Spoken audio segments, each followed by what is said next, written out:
please don't forget to smash that like button, comment down below, subscribe to the channel if you haven't already, and share this video. You can also check the description of this video and you'll find my compiled link featuring my Patreon, my trade binder, TCG player affiliate link, Discord, Twitter, Twitch, and TikTok. So check all that out, and I will see you in the video. How's it going, everybody? CJ here, back with another video. We're doing a first thoughts today. This first thoughts is on Xanathar Guild Kingpin. Before we hop into that, though, remember we got the giveaway going on. You can win these singles and the playmat that just fell on my floor. So check out the giveaways in the link in the description. Also, we have memberships now, so become a member if you want to support the channel, please. And we're not into this. Xanathar Guild Kingpin. This card's pretty cool. It's pretty much just a fixed Sen Triplets. The big differences are you use the top of your opponent's library as opposed to their hand. And so you're kind of halted at 2 lands. Like you can steal their first land and then the second land stops you pretty much. And instead of having to have the correct colors, you can use any color of mana. So it's got a plus and a minus to Sen Triplets. Also, it's not an artifact, which is a bonus because less random artifact hate doesn't kill it. It's an interesting card, and I feel like it's going to be a friendlier Sen Triplets because you're not just dismantling your opponent's hands, you're just playing off the top of their library.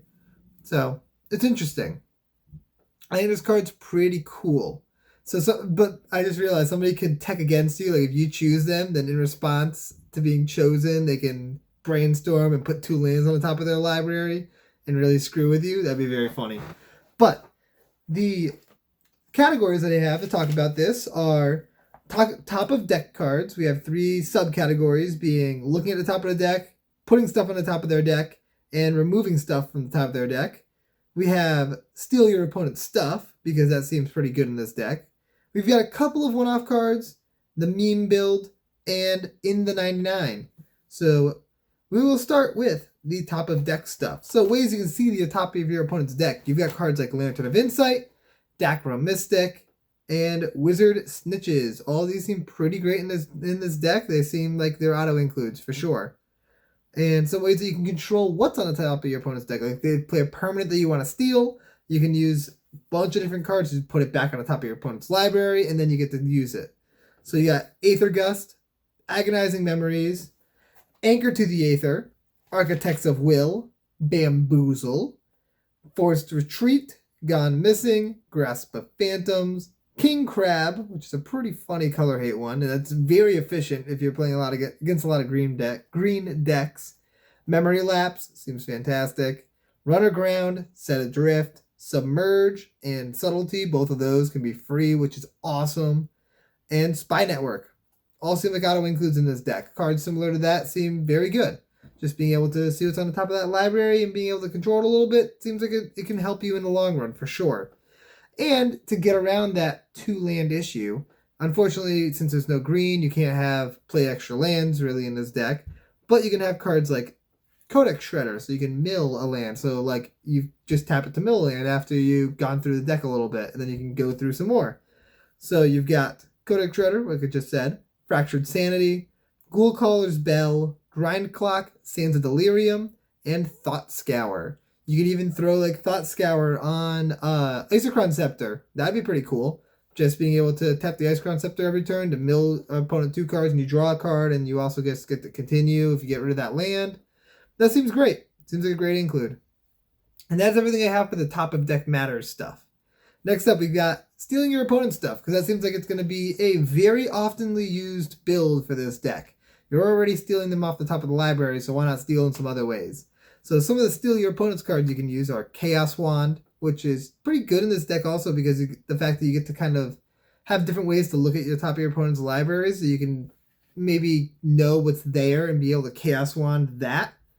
You've got Gonti, Gyruda, Thief of Sanity, Agent of Treachery, Dragonlord Silumgar, Opposition Agent, Fallen Shinobi, Hostage Taker, Kaiga, the Tide Star, Night Veiled Spectre, Silent Blade Oni, Thada Adele, Bribery, Mind's Dilation, and Dead Man's Chest. All these seem to be a pretty good rate and be able to just take your opponent's stuff. You're going to be playing steal your opponent's stuff. It seems fun. You could also throw in a bunch of clones. So Clever Impersonator, just straight up clone. You've got, oh my god, why can't I think of any off the top of my head? Quasi-duplicate, well, no, not quasi-duplicate, really.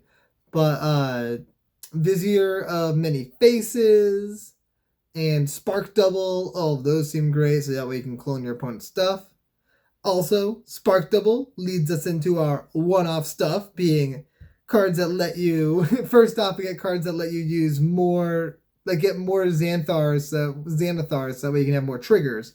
So Spark Double, both the Sakashimas, Helm of the Host, and Paradox Haze. Say you have 3 Xanathars in play because they're all non-legendary thanks to Spark Double, Sakashima, and Sakashima, or 3 Helm of the Host clones.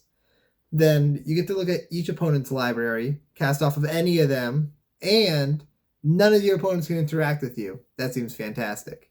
That seems really nice. Another one-off card for this deck is Predict, because you can tell what's on the top of your opponent's library, so this way you can really utilize that. Like Predict can give you an extra 2 cards. Plus, it's got, let me double check this. Third player puts that top card of their library into their graveyard. It's instant speed. So 2 mana instant is a good way to remove a land. Say your opponent's got, you play their forest and then they have another forest. You can be like, I predict it's a forest. Mill it. Boom, you draw 2 cards and you can just keep going. That seems awesome. Predict, definitely auto-include in this deck. And next up, we've got the meme build. So this meme build is kind of funny. It just make it ramp tribal. Just fill the deck entirely with ramp cards. Just ramp. The only cards in your deck are ramp, and the whole idea is to play Xanathar as much as possible and just play all of your opponent's cards. Like just ramp. And that seems like it could be very funny. Like you're very, like late game, you're not playing any of your cards. You're just playing your opponent's cards. It seems fun. Maybe just throwing a couple of like the Codex Shredder cards just so you can continue going, but the entire idea is just going to be ramping into your opponent's stuff. And that could be a really funny game plan. And lastly, we've got In the 99. I think that Xanathar will be a good include inside of the obvious decks that use your opponent's stuff, like Sen Triplets. Rexiel, Silumgar, seems very synergistic in there. Like very on theme. Then you also have Gyruda, which it also gets pulled out of the graveyard. Like, Gyruda can hit it because it's an even CMC card. So, that seems fantastic. Plus, that's on theme too. Just seems like a good card inside of one of those style decks. And it's also a pretty cool commander. It's just like a fixed Sen Triplets. It's going to get a lot less hate, but it's also just not quite as disruptive. Like, your opponents can still do more. But it's cool. It's also a little annoying because the fact that there's so many cards to look at your opponent's hands and a lot less to look at the top card of their library. But I still think it's a very, very fun commander here. I hope you guys enjoyed this video. I'll see you next time. Peace out, everybody.